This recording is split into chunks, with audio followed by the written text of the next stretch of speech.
চায়নায় ১০৯ তলা ভবন সিটিক টাওয়ারে বিমানের আঘাতের নজিরবিহীন ঘটনায় আলোচনা জোরালো হয়ে উঠেছে।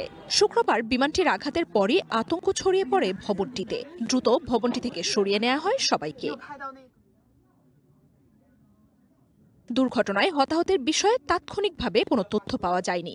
সামাজিক যোগাযোগ মাধ্যমে ছড়িয়ে পড়া ভিডিওতে দেখা যায় বিমানটি ৫২৮ মিটার উঁচু ভবনটির ওপরের দিকের একটি তলায় আঘাত হানে। এরপর ধ্বংসাবশেষের বড় বড় টুকরো নিচের রাস্তা ও চত্বরে ছড়িয়ে পড়ে।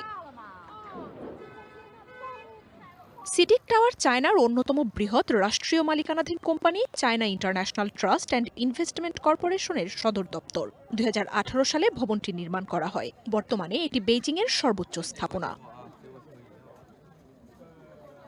দুর্ঘটনার শিকার বিমানটি চায়নার স্টার এয়ারক্রাফট কোম্পানির তৈরি সানওয়ার্ড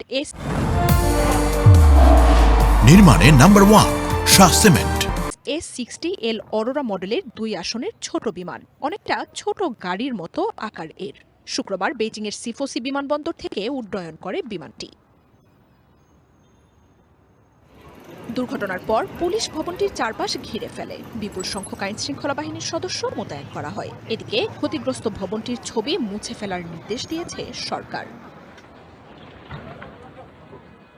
বেইজিংয়ে যে কোনো ধরনের হালকা বিমান ওড়ানোর জন্য চায়নার বেসামরিক বিমান চলাচল কর্তৃপক্ষ এবং পিপলস লিবারেশন আর্মি এয়ারফোর্সের অনুমতি নিতে হয়। গত মাসে বেইজিংয়ের সব ধরনের সাধারণ বিনোদনমূলক উড্ডয়ন ও ড্রোন উড্ডয়ন নিষিদ্ধ করে নতুন নিয়ম জারি করা হয়। এমনকি ড্রোন কেনার আগেও নিতে হবে সরকারের অনুমতি। মার্জিয়া উপমা, ওয়ান ইন্টারন্যাশনাল ডেস্ক।